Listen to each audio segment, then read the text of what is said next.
हिंदी में यूपीएससी की तैयारी से संबंधित प्रोग्राम्स को देखने के लिए सब्सक्राइब करें स्टडी IQIAS हिंदी।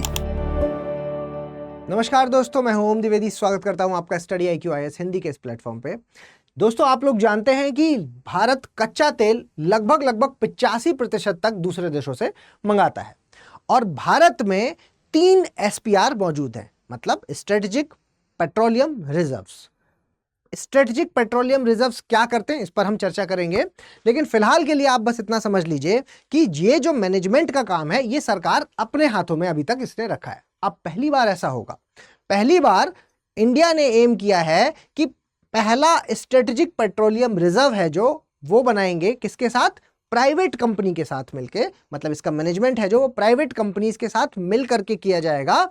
2029 और 30 तक इसको बनाया जाएगा। ये एक इंपॉर्टेंट खबर आ रही है, तो यहां से आपको ये समझना होगा एग्जाम पॉइंट ऑफ व्यू से कि SPR क्या होता है, हमारे यहां पर कितने SPR हैं और इसका मेन एम क्या है, क्यों बनाया गया है ये। ठीक है, तो आइए समझ लेते हैं। और SPR स्ट्रेटेजिक पेट्रोलियम रिजर्व, देखिए पहले तो ये कि ये होता क्या है। SPR सबसे पहले अगर मैं इसकी बात करूं कि ये होता क्या है, तो आप इसको ऐसा रिजर्व, ऐसा भंडार समझ लीजिए, क्रूड ऑयल का एक भंडार, कच्चे तेल का ये कच्चे तेल का एक भंडार है। ठीक है, जिसको मैनेज करना जरूरी है, मैनेज करना या मेंटेन करना, मैनेज या मेंटेन करना इसको जरूरी होता है। इसलिए जरूरी होता है क्योंकि मान लीजिए कि देश में किसी भी तरह की जियोपॉलिटिकल क्राइसिस अगर आ जाती है, मतलब किसी भी तरह की जियोपॉलिटिकल इंस्टेबिलिटी, मान लीजिए अस्थिरता आ जाती है, अस्थिरता हम कहीं से मंगाते हैं, उससे हमारा अभी जियोपॉलिटिक्स में क्या आप समझते हैं, जियोपॉलिटिक्स से आप ये समझते हैं कि भाई जो एक देश है, मतलब मान लीजिए कि भारत और रशिया है जो वो अच्छे देश है ना। अभी US के साथ भी भारत के अच्छे संबंध है, लेकिन रशिया और US के अच्छे संबंध नहीं है। ठीक, रशिया है जो वो चीन के साथ अपने अच्छे संबंध मेंटेन कर रहा है, भारत के चीन के साथ नहीं है। तो इस तरह की कभी कोई ऐसी प्रॉब्लम आए कि जियोपॉलिटिकल क्राइसिस हो जाए और हमें हमारा पेट्रोलियम, हमें कच्चा तेल है जो वो ना मिल पाए, तो उस केस में हम इजीली अपने देश को चला पाएं, कुछ दिनों तक हम अपने देश को चला पाएं। तो आप ये कह सकते हैं कि अस्थिरता की कंडीशन में भी देश में कोई समस्या ना आए, इसके लिए SPR बनाया जाता है। दूसरा, आप ये समझ सकते हैं कि कोई सप्लाई चेन डिसरप्शन हो जाए, मतलब सप्लाई चेन कोई आ रहा है, मान लीजिए कि मिडिल ईस्ट से आ रहा है तेल, ठीक है, और अब आप जानते हैं कि यमन में बीच में हूती ट्राइब है, वो हूती आतंकवादी संगठन है, जो हूती ने क्या कर रखा है कि वहां पर हमले कर रखे हैं। तो रेड सी में क्या है, चोकिंग की कंडीशन आ गई है, अब वहां उसकी वजह से मान लीजिए हमारे पास सप्लाई नहीं हो पा रही है।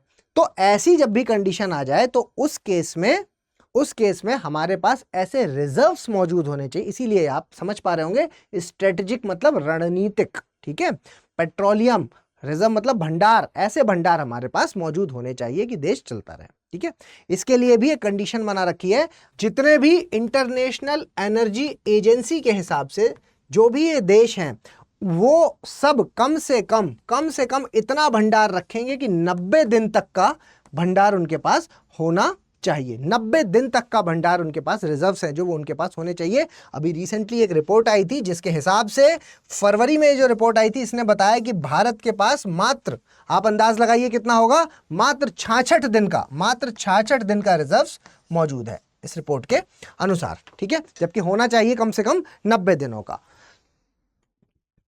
तो आप ये बात समझ पा रहे होंगे कि SPR होता क्या है। अब एक और शब्द समझ लेते हैं, टोटल रिजर्व हम कई बार बोल देते हैं। टोटल रिजर्व से यहां पर टोटल क्या क्या आता है, टोटल रिजर्व, ये शब्द भी आपने सुना होगा, टोटल रिजर्व। टोटल रिजर्व है जो इसका मतलब क्या है, टोटल रिजर्व का मतलब हुआ कि यहां पर जितना हमारे SPR में मौजूद है वो तो है ही है, जितना तेल हमारे SPR में मौजूद है वो तो है ही है, इसके अलावा जितना भी हमारी रिफाइनरीज में मौजूद है, रिफाइनरीज में, ठीक है, जितना हमारी रिफाइनरीज में मौजूद है वो भी इसमें शामिल हो जाता है। ठीक है, इसको मैनेजमेंट का, जो ये आपका SPR है, इसके मैनेजमेंट का काम कौन करता है, Indian strategic petroleum reserve limited, Indian strategic petroleum reserve limited, ये ध्यान में रखिएगा, ये इसका मैनेजमेंट का काम करता है। ठीक है, चलिए अब खबर में वापस आते हैं और आपको मैं थोड़ा सा अब ये बताने की कोशिश करता हूं कि अभी की अगर करंट स्थिति देखेंगे तो कहां कहां पर हमारे पास स्ट्रेटेजिक पेट्रोलियम रिजर्व्स मौजूद हैं। ये प्री में डायरेक्ट पूछे जाने वाली बात है।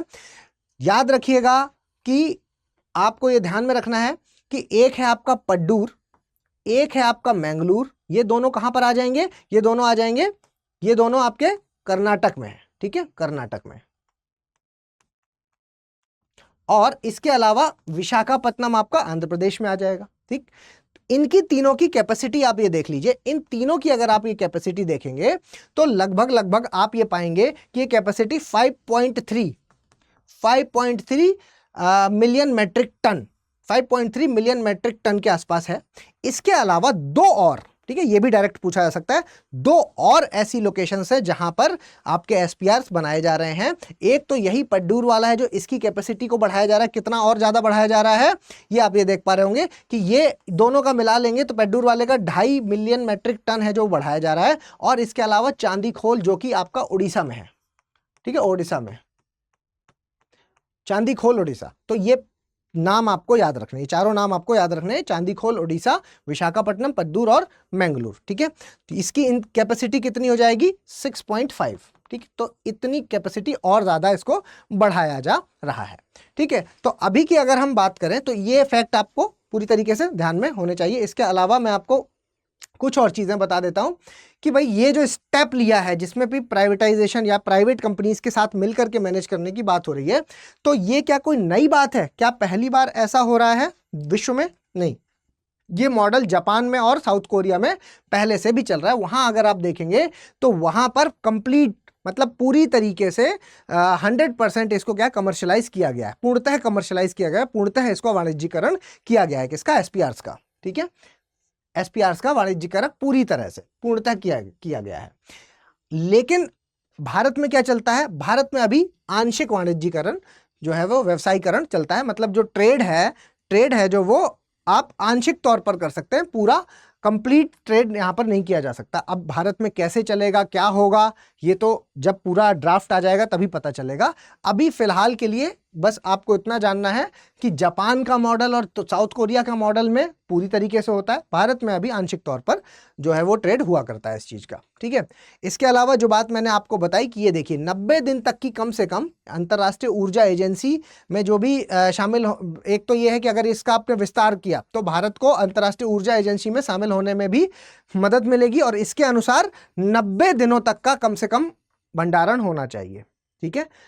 तो अगर ये इसमें शामिल हो जाता है, हमारी कैपेसिटी बढ़ती है भारत और इसमें शामिल होता है, तो कम से कम इतना तो आपको मेंटेन करना होगा। अभी मैंने बताया आपको कितना है, 66 दिनों तक का ही भंडारण अभी तक हमारे पास मौजूद है, ठीक है। तो ये एक नया रिसेंट अपडेट है जो आप अपने नोट्स में ऐड कर लीजिएगा, जहां से क्वेश्चन आने के चांसेस हैं। प्री में डायरेक्ट पूछा जा सकता है ये। इसके अलावा मैं एक और इंपॉर्टेंट इंफॉर्मेशन आपके साथ शेयर करना चाहता हूं हमारे P2I बैच के बारे में।